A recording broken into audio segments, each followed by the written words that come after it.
Hello friends, आज मैं आपको दिखाऊंगी एक स्किन केयर रूटीन जो कि है पीएचडी से। और ये स्किन केयर रूटीन बहुत ही इफ़ेक्टिव और बहुत ही अच्छा है। आप इसको देख सकते हो, इसमें सीरम्स आते हैं, मॉइस्चराइज़र और सनस्क्रीन है। ये सीरम जो मैंने अप्लाई किया है ये स्किन पिगमेंटेशन को रिड्यूस करने के लिए है और ये काफ़ी हेल्पफुल है। आपको इसका रिज़ल्ट 15 डेज़ में दिखना शुरू हो जाता है।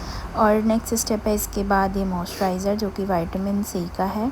और ये बहुत ही थोड़े से प्रोडक्ट्स लगते हैं और आपका ये बहुत अच्छे से 1 मंथ के अराउंड चल जाता है। थर्ड स्टेप है इसका सनस्क्रीन। ये आपको डेली अप्लाई करना है इन दोनों स्टेप्स के बाद। और ये आपके स्किन को बहुत ही हाइड्रेटेड रखता है और बहुत ही ग्लॉसी रखता है। इसके बाद आप अपना मेकअप भी अप्लाई कर सकते हो। अगर आपको ये स्किन केयर रूटीन चाहिए तो आप मेरे कमेंट सेक्शन में लिंक भी टाइप कर सकते हो, इसका लिंक आपको मिल जाएगा। Thanks for watching, bye bye, follow for more.